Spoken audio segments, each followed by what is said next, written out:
ನಮಸ್ಕಾರ ವೀಕ್ಷಕರೇ, ಇವತ್ತು ನಾನು ಈ ವಿಡಿಯೋದಲ್ಲಿ ನಿಮಗೆ ಡೆಫಿನೆಟ್ ಆರ್ಟಿಕಲ್ ದ ಅಥವಾ ಅದನ್ನು ನಾವು ದಿ ಅಂತ ಕೂಡ ಪ್ರೊನೌನ್ಸ್ ಮಾಡ್ತೀವಿ, ಅದರ ಬಗ್ಗೆ ತಿಳಿಸ್ಕೊಡ್ಲಿಕ್ಕೆ ನಾನು ಹೊರಡ್ತಾ ಇದ್ದೀನಿ. ನನ್ನ ಹಿಂದಿನ ವಿಡಿಯೋಗಳಲ್ಲಿ ಇಂಡೆಫಿನೆಟ್ ಆರ್ಟಿಕಲ್ ಎ ಮತ್ತು ಆ್ಯನ್ಗಳ ಬಗ್ಗೆ ನಾನು ತಿಳಿಸ್ಕೊಟ್ಟಿದ್ದೀನಿ. ಎಲ್ಲಿ ಅವುಗಳನ್ನು ಬಳಸಬೇಕು, ಎಲ್ಲಿ ಅವುಗಳನ್ನು ಬಳಸಬಾರ್ದು ಅಂತ.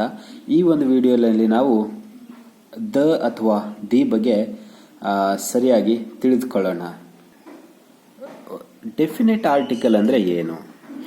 On article which is use to refer a particular person or thing is called as definite article ಅಂತ ಅದರ ಡೆಫಿನೇಷನ್ ಇದೆ. ಅಂದರೆ ಯಾವ ಒಂದು ಆರ್ಟಿಕಲ್ ಅನ್ನು ನಾವು ಪರ್ಟಿಕ್ಯುಲರ್ ಆಗಿ ಅಂದರೆ ಆ ವ್ಯಕ್ತಿಯನ್ನ ಅಥವಾ ಆ ವಸ್ತುವನ್ನ ಸೂಚಿಸೋದಕ್ಕೆ ಬಳಸ್ತೇವೋ ಅದನ್ನು ನಾವು ಡೆಫಿನೆಟ್ ಆರ್ಟಿಕಲ್. ಡೆಫಿನೆಟ್ ಅಂದ್ರೆ ನಾವು ಸಹಜವಾಗಿ ನಮ್ಮ ಭಾಷೆಯಲ್ಲಿ ಬಳಸ್ತೀವಿ, ಪಕ್ಕಾ ಅಂತ, ಅದೇ ಅಂತ, ನಿಜವಾಗ್ಲೂ ಅದೇ ಅಂತ. ಸೊ ಅದನ್ನು ನಾವು ಡೆಫಿನೆಟ್ ಆರ್ಟಿಕಲ್ ಅಂತ ನಾವು ಇಲ್ಲಿ ಕರಿತೀವಿ. ಸೊ ಇಲ್ಲಿ ಈ THE ದ ಅಥವಾ ದಿ ಅಂತ ಕರಿತೀವಿ. ಯಾವಾಗ ಅದನ್ನ ದ ಅಂತ ಕರಿಬೇಕು, ಯಾವಾಗ ಅದನ್ನ ದಿ ಅಂತ ಕರಿಬೇಕು ಅನ್ನೋದು ಕೂಡ ನಾನು ನಿಮಗೆ ಹೇಳಿಸ್ಕೊಡ್ತೀನಿ. ಸೊ ಈಗ let's learn how to pronounce the or the. So the first condition is with vowel sounds we should pronounce it the anta. So already we know that vowel sounds and we know that vowels A, E, I, O, U are called vowel sounds. So ಆ ಅಕ್ಷರಗಳ ಜೊತೆ ಅಥವಾ ಆ ಶಬ್ದಗಳ ಜೊತೆ ಇದನ್ನ THE ಅನ್ನು ನಾವು ದಿ ಅಂತ ಪ್ರೊನೌನ್ಸ್ ಮಾಡಬೇಕು. For example, the apples, the eggs, ಈ ತರ. ಬಿಕಾಸ್ ಇಲ್ಲಿ ಆಪಲ್ಸ್ ಅಂತ ಬರ್ತಿದ್ದೀನಿ ನಾನು, ಎಗ್ಸ್ ಅಂತ ಬರ್ತಿದ್ದೀನಿ ನಾನು. It means they are the plural forms. ಅವು ಒಂದಲ್ಲ. ಆನ್ ಆಪಲ್ ಅಂದ್ರೆ ಅದು ಒಂದು ಸೇಬು ಅಂತ ಆಗ್ತಿತ್ತು. ಆದರೆ ಇಲ್ಲಿ ಆನ್ ಆಪಲ್ಸ್ ಅಂತ ಇದೆ, ಅಂದರೆ ಅನೇಕ ಆಪಲ್ಗಳಿದ್ದಾವೆ, ದ ಆಪಲ್ಸ್ ಅಂತ. ಅದಕ್ಕೇನೆ ನಾನು ಇಲ್ಲಿ ದಿ ಆಪಲ್ ಅಂತ ಇದನ್ನು ಬರೆದಿದ್ದೀನಿ. ಆಮೇಲೆ ಎಗ್ಸ್ ಅಂತ, ಎಗ್ಗಳು ಕೂಡ ಬಹಳಷ್ಟಿದ್ದಾವೆ, ಅದಕ್ಕೆ ಇಲ್ಲಿ ನಾವು ದಿ ಎಗ್ಸ್ ಅಂತ ಬರೆದಿದ್ದೀನಿ.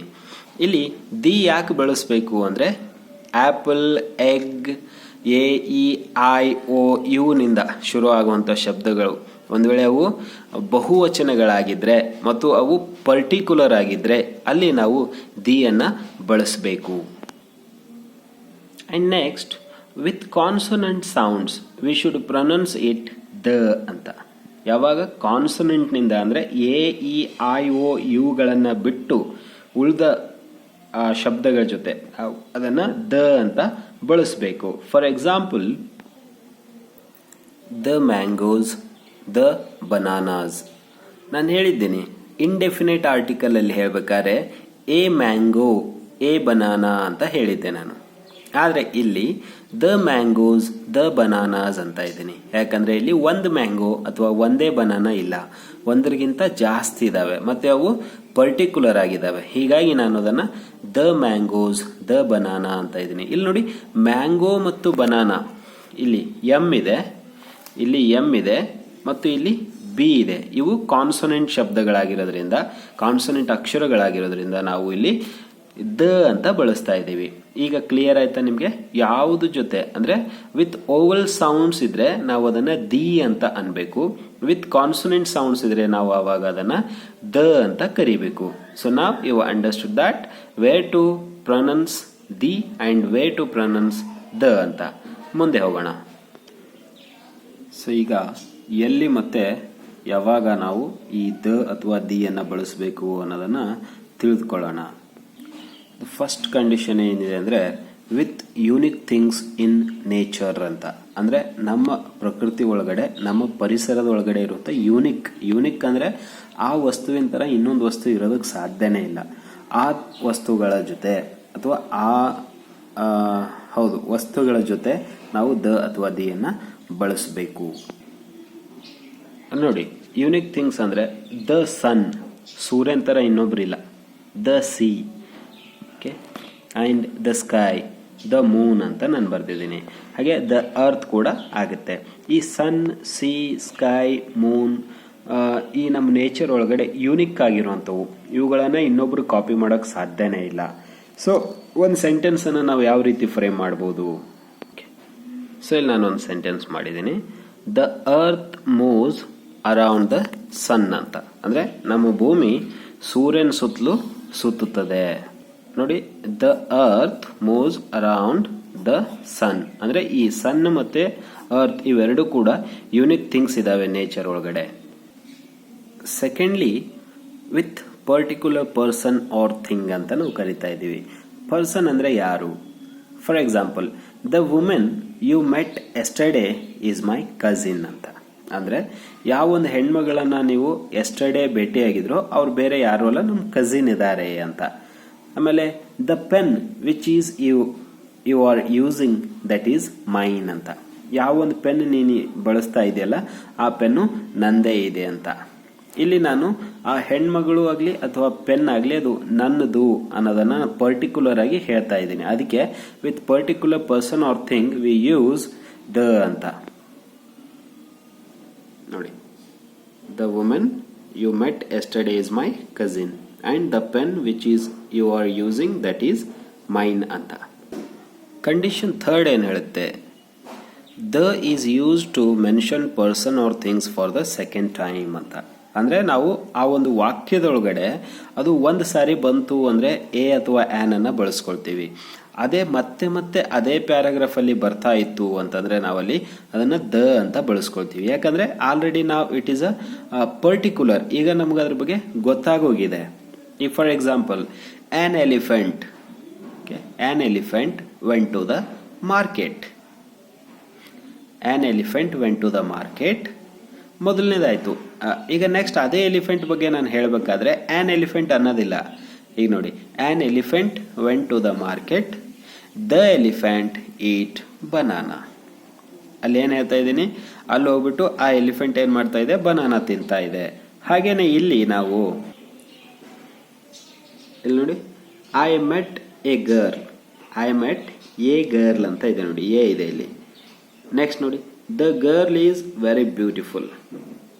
I met A girl, the girl is very beautiful. ಇಲ್ಲಿ ಗರ್ಲ್ ಅನ್ನೋದನ್ನು ನಾನು ಮತ್ತೆ ಸೆಕೆಂಡ್ ಟೈಮ್ ಯೂಸ್ ಮಾಡ್ತಾ ಇದ್ದೀನಿ. ಫಸ್ಟ್ ಟೈಮ್ ಯೂಸ್ ಮಾಡಿದಾಗ ನಾನು ಇಂಡೆಫಿನೆಟ್, ಆ ಗರ್ಲ್ ನನಗೆ ಗೊತ್ತಿಲ್ಲ. ಬಟ್ ಸೆಕೆಂಡ್ ಟೈಮ್ ಯೂಸ್ ಮಾಡಿದಾಗ ಆ ಗರ್ಲ್ ನನಗೆ ಗೊತ್ತಿದ್ದಾಳೆ. ನೆಕ್ಸ್ಟ್ ನೋಡಿ, I went to a garden, I went to a garden. ಮತ್ತೆ the garden is very neat. ಆ ಗಾರ್ಡನ್ ಹೇಗಿದೆ? ತುಂಬ ಸುಂದರವಾಗಿದೆ, ನೀಟಾಗಿದೆ ಅಂತ. ಅಂದ್ರೆ ಇಲ್ಲಿ ಏನ್ ಹೇಳಕ್ ಬರಸ್ತೀನಿ ನಾನಂದ್ರೆ, ಒಂದು ಸಣ್ಣ ಉದಾಹರಣೆ ಏನಂದ್ರೆ, ಈಗ ನೀವು ನಿಮ್ಮ ನೆಂಟರ ಮನೆಗೆ ಹೋಗಿರ್ತೀರಿ ಫಸ್ಟ್ ಟೈಮ್, ಯಾವುದೋ ಊರಿಗೆ ಹೋಗಿರ್ತೀರಿ. ಫಾರ್ ಎಕ್ಸಾಂಪಲ್ ಬೆಂಗಳೂರಿಗೆ ಹೋಗಿದ್ರಿ ಅಂತ ಇಟ್ಕೊಳ್ರಿ. ಫಸ್ಟ್ ಟೈಮ್ ಬೆಂಗಳೂರು ನಿಮಗೆ ಎಲ್ಲ ಹೊಸದು. ಫಸ್ಟ್ ಟೈಮ್ ಒಂದು 8 ದಿವಸ ಉಳ್ಕೊಂಡು ಓಡಾಡ್ಕೊಂಡು ಆದ್ಮೇಲೆ ಮತ್ತೆ ಮತ್ತೆ ಹೋಗ್ತೀರಿ. ಆವಾಗ ಅದು ನಿಮಗೆ ಹೊಸದಾಗುತ್ತಾ? ಇಲ್ಲ, ಅದು ನಿಮಗೆ ಹಳೇದಾಗ್ಬಿಟ್ಟಿರುತ್ತೆ. ಈಗ ಅದು ನಿಮಗೆ ಪರ್ಟಿಕ್ಯುಲರ್ ಇದೆ. ವಿಧಾನಸೌಧ ಎಲ್ಲಿದೆ ಅಂದ್ರೆ ಹೇಳ್ತೀರಿ, ನಿಮ್ಮ ಏರಿಯಾ ಎಲ್ಲಿದೆ ಅಂದ್ರೆ ನೀವು ಹೇಳ್ತೀರಿ. ಸೊ ಹಂಗೇನೆ ಅದು ಈಗ ಪರ್ಟಿಕ್ಯುಲರ್ ಆಗೋಗಿದೆ ನಿಮಗೆ. ಇನ್ನೊಂದು ಉದಾಹರಣೆ, ನೀವು ನಿಮ್ಮ ನೆಂಟರ ಮನೆಗೆ ಹೋಗಿರ್ತೀರಿ ಫಸ್ಟ್ ಟೈಮ್. ಅವರೆಲ್ಲ ತುಂಬ ಹೊಸಬ್ರಾಗಿ ಕಾಣಿಸ್ತಿರ್ತಾರೆ, ನಾಚ್ಕೊಳ್ತೀರಿ ಮಾತಾಡೋದಕ್ಕೆ. ಆದರೆ ಅದೇ ನೆಂಟರ ಮನೆಗೆ ನೀವು ಮತ್ತೆ ಮತ್ತೆ ಮತ್ತೆ ಹೋಗ್ತಾ ಇದ್ದಿದ್ರಿ ಅಂದರೆ ಅವರೆಲ್ಲರೂ ನಿಮಗೆ ಫೆಮಿಲಿಯರ್ ಆಗಿಬಿಡ್ತಾರೆ, ಪರ್ಟಿಕ್ಯುಲರ್ ಆಗಿಬಿಡ್ತಾರೆ. ಆವಾಗ ಆ ಭಯ ಹೆದರಿಕೆ ಇರೋದಿಲ್ಲ. ಸೊ ಇಲ್ಲೂ ಕೂಡ ಅದೇನೆ, ಯಾವಾಗ ನಾವು ಫಸ್ಟ್ ಟೈಮು ಅವುಗಳನ್ನು ನೋಡ್ತೀವೋ ಎ ಅಥವಾ ಆ್ಯನ್ ರೂಲ್ಸ್ ಅಪ್ಲೈ ಮಾಡ್ತೀವಿ. ಆದರೆ ಅದೇ ಶಬ್ದ ಮತ್ತೆ ಮತ್ತೆ ಬಂತು ಅಂದರೆ, ಸೆಕೆಂಡ್ ಟೈಮ್ ಬಂತು ಅಂದರೆ ಅಲ್ಲಿ ನಾವು ದ ಅನ್ನು ಬಳಸಬೇಕು. ಸೊ ನೆಕ್ಸ್ಟ್ ಫೋರ್ತ್ ಕಂಡೀಷನ್ ಇದೆ ನೋಡಿ, the is used with the names of rivers, gulfs, seas, groups of islands, chains of mountains ಅಂತ. ಅಂದರೆ ಈ ದ ಅನ್ನು ನಾವು ನದಿಗಳ ಹೆಸರನ್ನ ಕರೆಯುವಾಗ ದ ಅಂತ ಬಳಸಬೇಕು. ಯಾವ ಥರ? ಇಲ್ಲಿ ನಾನು ಒಂದು ಬರೆದಿದ್ದೀನಿ, the Ganges, the Yamuna, the Godavari, the Brahmaputra, ಈ ಥರ. ಆಮೇಲೆ ಗಲ್ಫ್ಸ್ ಅಂತ ಕರಿತೀವಿ. ಈ ಗಲ್ಫ್ಸ್ ಅಂದರೆ ದ ಪರ್ಸಿಯನ್ ಗಲ್ಫ್. ಓಕೆ. ಆಮೇಲೆ ಸಾಗರ ಸಮುದ್ರಗಳು, the Pacific Ocean, the Arabic sea, ಈ ಥರ. ಓಕೆ. ಆಮೇಲೆ ಮೌಂಟೇನ್ಸ್ಗಳು ನೋಡಿ, ದ ಹಿಮಾಲಯನ್ ಮೌಂಟೇನ್ ಅಂತ ನಾವು ಕರಿತೀವಿ. ಹೌದಾ? ಇವು ಕೂಡ ಯೂನಿಕ್ಕೇ, ನೇಚರ್ ಒಳಗಡೆ ಯೂನಿಕ್ ಆಗಿರುವಂಥವೇ. So next the fifth condition, the is used with the names of well known books. ತುಂಬ ಅಪ್ರಚಲಿತವಾಗಿರುವಂಥ ಪುಸ್ತಕಗಳ ಜೊತೆ ಕೂಡ ನಾವು ದ ಅನ್ನು ಬಳಸ್ತೀವಿ. ಯಾವ ಥರ ನೋಡಿ, the Bible, the Bhagavad Gita, the Ramayana, the Quran, the Odyssey, the Vedas ಅಂತ. ಅಂದರೆ ಯಾವೊಂದು ಪುಸ್ತಕಗಳು ಜನಸಾಮಾನ್ಯರ ಬದುಕಲ್ಲಿದ್ದಾವೋ ಅಂಥ ಪುಸ್ತಕಗಳ ಹೆಸರನ್ನು ಕರೆಯುವಾಗ ಕೂಡ ನಾವು ದ ಅಂತ ಬಳಸ್ತೀವಿ. But is a bit of poison ಅಂತಾರೆ. ಈಗ ಒಂದು ತಿಳ್ಕೊಂಡ್ವಿ, ಪುಸ್ತಕಗಳ ಹೆಸರು ಹೇಳುವಾಗ ನಾವು ದ ಬಳಸಬೇಕು ಅಂತ. ಆದರೆ but the is not used if author's name is mentioned.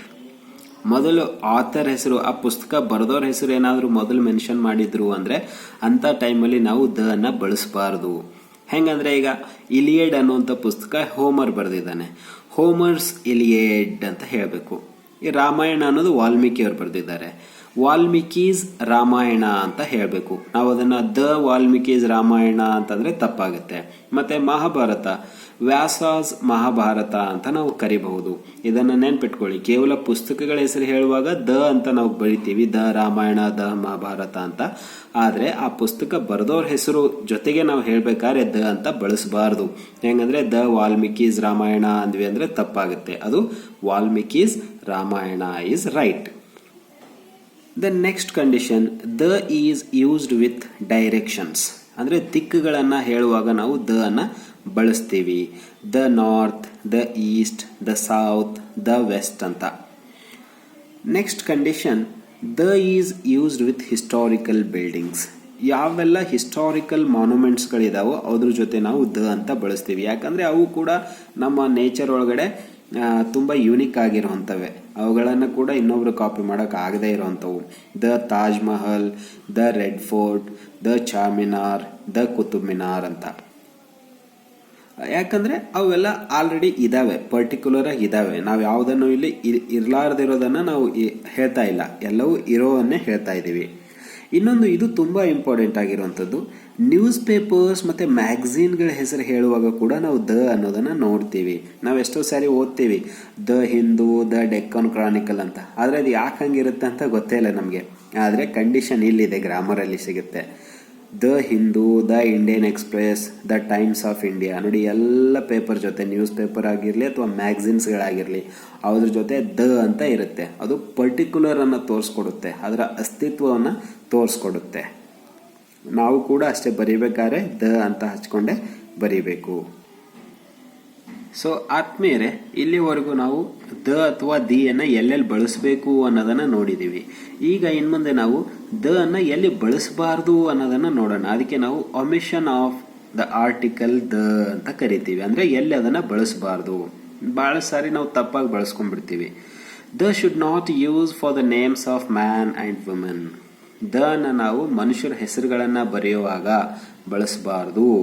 ನಾವು ಯಾವ ಥರ ಅನ್ಬೇಕು, ರಾಮ, ಲಕ್ಷ್ಮಣ, ಶರಣ, ಬಸವ, ಮಹೇಶ, ದರ್ಶನ್, ಅಥವಾ ಗೌರಿ, ಲಕ್ಷ್ಮಿ, ಈ ಥರ ನಾವು ಕರೀಬೇಕು. ನಾವು ತಪ್ಪಾಗಿಯೂ ಕೂಡ the Rama, the Mahesha, the Lakshmi ಅಂತ ಅಂದರೆ ಅದು ತಪ್ಪಾಗುತ್ತೆ. ಭಾಳಷ್ಟು ಸಾರಿ ನಾವು ಈ ತಪ್ಪುಗಳನ್ನು ಮಾಡ್ತಿರ್ತೀವಿ. ದಯವಿಟ್ಟು ಇಲ್ಲಿ ಸ್ವಲ್ಪ ತಿದ್ದುಪಡಿ ಮಾಡ್ಕೊಳ್ಳಿ. ನಾವು ಆ ಥರ ಮಾಡಬಾರ್ದು. ಹೆಸರುಗಳನ್ನು ಬರೆಯುವಾಗ ಯಾವುದೇ ಕಾರಣಕ್ಕೂ ದ ಅಂತ ಬರೀಬಾರ್ದು. ಇನ್ನೊಂದು ಮುಖ್ಯವಾದಂಥ ವಿಚಾರ, the should not use with languages. ಭಾಷೆಗಳನ್ನು ಹೆಸರಿಸುವಾಗ ನಾವು ದ ಅಂತ ಬಳಸಬಾರ್ದು. ನೋಡಿ, ಈಗ ತಮಿಳಾಗಲಿ, ಹಿಂದಿ, ಇಂಗ್ಲೀಷ್, ಕನ್ನಡ ಅಂತ ಎಲ್ಲ ಭಾಷೆಗಳಿದ್ದಾವೆ. ಇವು ಬಳಸುವಾಗ the Tamil, the Hindi, the English, the Telugu, the Kannada ಅಂತ ನಾವು ಬಳಸಬಾರ್ದು. ಫಾರ್ ಎಕ್ಸಾಂಪಲ್ ನೋಡಿ, Telugu is spoken in Andhra Pradesh. I speak English at home. ಇದು ಪ್ರಾಪರ್ ಆಗಿರೋಂಥದ್ದು, ಕರೆಕ್ಟ್ ಆಗಿರೋಂಥದ್ದು. ಇದನ್ನು ಈ ಥರ ಹೇಳಬಾರ್ದು, ದ ತೆಲುಗು ಈಸ್ ಸ್ಪೋಕನ್ ಇನ್ ಆಂಧ್ರ ಪ್ರದೇಶ್, ತಪ್ಪಾಗುತ್ತೆ. I speak the English at home ಅಂದರೂ ಕೂಡ ತಪ್ಪಾಗುತ್ತೆ. ನಾವು ಭಾಷೆಗಳ ಜೊತೆ ದ ಅನ್ನು ಬಳಸಬಾರ್ದು ಅಂತ ಈ ಕಂಡೀಷನ್ ಹೇಳುತ್ತೆ. ನೋಡಿ, ಈ ಕಂಡೀಷನ್ ಏನಿದೆ, ಈಗ ನಾನು ಹೇಳಕ್ಕೆ ಹೊರಡ್ತಾ ಇರೋ ಕಂಡೀಷನ್ ತುಂಬ ತುಂಬ ತುಂಬ ಇಂಪಾರ್ಟೆಂಟ್ ಆಗಿರುವಂಥದ್ದು. ಬಹಳಷ್ಟು ಜನಗೆ ಇದು ಗೊತ್ತಿಲ್ಲ. ವೆಲ್ ನೋನ್ ಇಂಗ್ಲೀಷ್ ಪರ್ಸನ್ಸ್ಗಳಿಗೂ ಕೂಡ ಇದು ಗೊತ್ತಿಲ್ಲ. The should not be used with the names of the buildings if they are meant for primary purpose. ಅಂದ್ರೆ ಪ್ರೈಮರಿ ಪರ್ಪಸ್, ಮೂಲ ಆದ್ಯತೆ ಮೇಲೆ ನಾವು ದ ಅನ್ನ ಬಳಸಬೇಕೋ ಬಳಸಬಾರ್ದು ಅನ್ನೋದು ಇದೆ. ಇಲ್ಲಿ ಕೆಲವೊಂದು ಬಿಲ್ಡಿಂಗ್ಸ್ ಇದಾವೆ ನೋಡಿ, school, hospital, university, college, nursing home, church and market. But ಇಲ್ಲಿ ಇನ್ನೊಂದು ಕಂಡೀಷನ್ ಏನಿದೆ, but the article is used if they are considered as places. ಅವುಗಳನ್ನು ನಾವು ಸ್ಥಳಗಳ ರೂಪದಲ್ಲಿ ಬಳಸಿದ್ರೆ ದ ಅನ್ನೋದನ್ನ ನಾವು ಇಟ್ಕೊಳ್ಬೇಕಾಗತ್ತೆ. ಒಂದು ವೇಳೆ ಅವು ಬಿಲ್ಡಿಂಗ್ ತರ ನಾವು ಯೂಸ್ ಮಾಡಿದ್ರೆ ಅಲ್ಲಿ ದ ಬಳಸಬಾರ್ದು. ಫಾರ್ ಎಕ್ಸಾಂಪಲ್ ನೋಡಿ, I go to school to learn. School ಅಲ್ಲಿ ಏನ್ ನಡೆಯುತ್ತೆ ರೀ, ಪ್ರೈಮರಿಯಾಗಿ ಅಲ್ಲಿ ಓದು ಬರಹನೇ ನಡೆಯುತ್ತೆ. ಸೊ ಹೀಗಾಗಿ ನಾನು ಸ್ಕೂಲಿಗೆ ಹೋಗ್ತಾ ಇದ್ದೀನಿ, ನಾನು ವಿದ್ಯಾರ್ಥಿ ಇದ್ದೀನಿ, ನಾನು ಸ್ಕೂಲಿಗೆ ಹೋಗ್ತಾ ಇದ್ದೀನಿ ಇತ್ತು ಅಂದ್ರೆ I go to school to learn ಅಂತ ಹೇಳಬೇಕು. I go to the school to learn ಅಂದ್ರೆ ಅಲ್ಲಿ ತಪ್ಪಾಗುತ್ತೆ ನೋಡಿ. I went to hospital as patient. ಪೇಷಂಟ್ಗಳೆಲ್ಲ ಹೋಗ್ತಾರೆ, ಹಾಸ್ಪಿಟಲ್ಗೆ ಹೋಗ್ತಾರೆ. ಹಾಸ್ಪಿಟಲ್ನಲ್ಲಿ ಏನ್ ಮಾಡ್ತಾರೆ, ಪೇಷಂಟ್ಗಳಿಗೆ ಟ್ರೀಟ್ಮೆಂಟ್ ಮಾಡ್ತಾರೆ.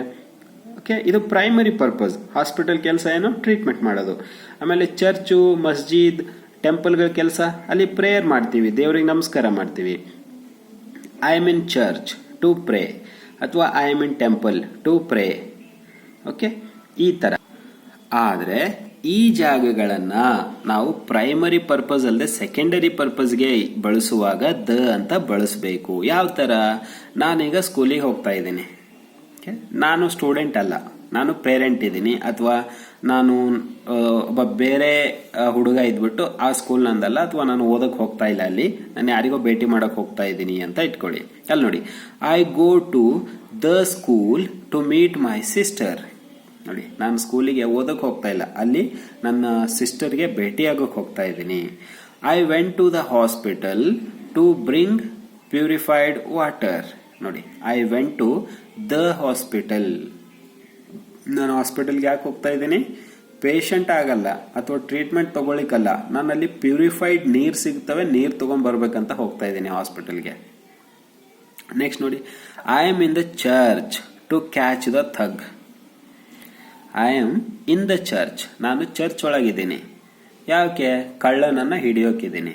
ಯೂಶುವಲಿ ಚರ್ಚಲ್ಲಿ ನಾನು ಮೊದಲು ಏನ್ ಮಾಡ್ತಿದ್ದೆ, ಪ್ರೇಯರ್ ಮಾಡ್ತಿದ್ದೆ, ದಟ್ ವಾಸ್ ಪ್ರೈಮರಿ ಪರ್ಪಸ್. ಆದ್ರೆ ಇಲ್ಲಿ ನಾನು ಕಳ್ಳನನ್ನ ಹಿಡಿತಾ ಇದ್ದೀನಿ, ಪ್ರೇಯರ್ ಮಾಡಕ್ ಹೋಗಿಲ್ಲ ಚರ್ಚ್ಗೆ, ಬದಲಾಗಿ ಕಳ್ಳನಿಗೆ ಹಿಡಿಯಕ್ ಹೋಗ್ತಾ ಇದ್ದೀನಿ. ಸೊ ಫ್ರೆಂಡ್ಸ್, ಇದಾಗಿತ್ತು ಇವತ್ತಿನ ಡೆಫಿನೇಟ್ ಆರ್ಟಿಕಲ್ ದ ಬಗ್ಗೆ ಸಂಪೂರ್ಣವಾದಂತ ಮಾಹಿತಿಯನ್ನ ನಿಮ್ಗೆ ಕೊಟ್ಟಿದ್ದೀನಿ. ಈ ವಿಡಿಯೋ ಇಷ್ಟ ಆದ್ರೆ ಒಂದು ಲೈಕ್ ಮಾಡಿ, ನನ್ನ ಚಾನೆಲ್ ಅನ್ನು ಸಬ್ಸ್ಕ್ರೈಬ್ ಮಾಡಿ. ಮುಂದಿನ ಕ್ಲಾಸಲ್ಲಿ ನಾವು ಪಾರ್ಟ್ಸ್ ಆಫ್ ಸ್ಪೀಚ್ಗಳ ಬಗ್ಗೆ ಸರಿಯಾಗಿ ತಿಳಿದುಕೊಳ್ಳೋಣ. ಅಲ್ಲಿವರೆಗೆ ನಮಸ್ಕಾರ.